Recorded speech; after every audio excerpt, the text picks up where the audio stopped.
On va parler de la phobie spécifique. Et ça, là, je vous le dis, même moi, j'en ai une. J'ai une phobie, guys.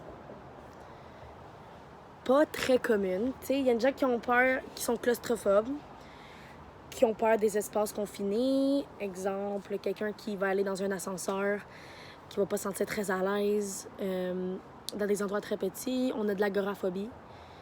Aussi la peur des grands espaces. On a l'arachnophobie. La peur des araignées. Très, très, très, très commun. Moi, personnellement, j'ai...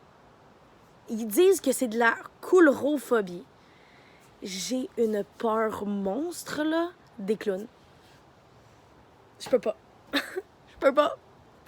Moi, si je vois un clown, personnellement, je cours de l'autre côté. Je vais pas là, non. J'ai vu un clown une fois à la ronde et j'ai pleuré. J'étais allée voir le film It, ça. J'ai pleuré dans le cinéma. Moi, je suis pas capable. Incapable, ça déclenche en moi un système de fuite, là. C'est un stress intense, comme si j'allais me faire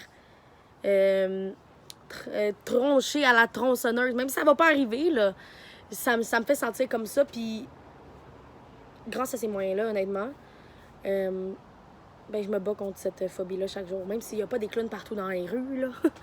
Mais je veux plus avoir peur des clowns. OK?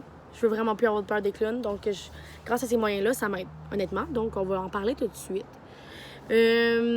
Comme j'ai marqué, essayer d'évaluer la source de cette phobie. Moi, personnellement, la source de ma phobie, c'est ma grande sœur. Quand j'étais jeune, il y avait une publicité sur la slush dans les Jean Coutu. Puis c'était des clowns qui faisaient puis ça m'avait traumatisée à vie. Puis ma soeur me montrait les vidéos. Puis moi, j'étais comme... Puis ça m'a vraiment fait peur depuis ce temps-là. Puis c'est ça ma source de ma peur. Comme il y en a une araignée, c'est qu'ils ont une araignée une fois sur leur épaule, puis ils ont tellement eu peur, puis depuis maintenant, ils peuvent plus s'approcher des araignées. Donc, c'est important d'évaluer sa source parce que ça permet de réaliser que c'est quand que le problème a commencé. À partir de là, on peut commencer à le régler. Visualiser différentes situations où la phobie est impliquée. Ensuite, noter le sentiment de malaise, échelle 1 à 10. Je vais prendre un exemple de...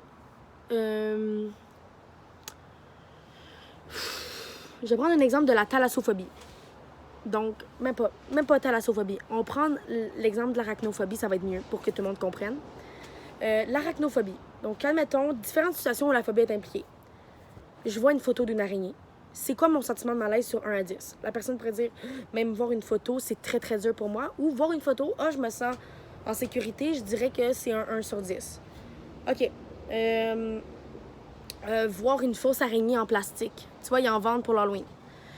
Ouh, non, ça, je suis pas capable. 9 sur 10. Ou encore, OK, ça me rend un peu pas à l'aise, mais je suis capable de le prendre, je te dirais un 4 sur 10. Puis c'est comme ça qu'on élimine certaines, puis on commence par travailler sur les plus faciles, puis on s'attaque sur les situations les plus grosses après qui te rendent vraiment anxieux. Puis c'est comme ça que tu vas réussir à vaincre cette phobie-là.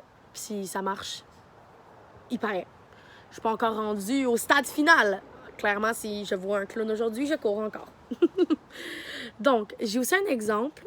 Si vous voulez l'écouter, c'est vraiment intéressant. Ça s'appelle « Pour les gens qui sont arachnophobes » parce qu'il y en a qui ont fait certaines vidéos où ils rendent la phobie plus sous un autre angle.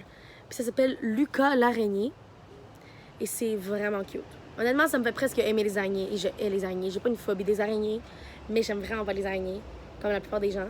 Mais c'est comme une petite araignée avec des gros yeux puis qui parle avec une voix d'enfant. Puis c'est vraiment cute. Puis ça rend l'araignée plus approchable. Puis ça fait moins peur. Puis ça l'a aidé beaucoup avec certains... Désolée, mon chien. Ça l'a aidé beaucoup avec certains enfants. Et adultes aussi. Donc, je vous le conseille énormément si vous avez une arachnophobie. Puis il y a plusieurs autres vidéos qui permettent de minimiser un peu la peur puis la rendre un peu plus rationnelle. Donc, voilà.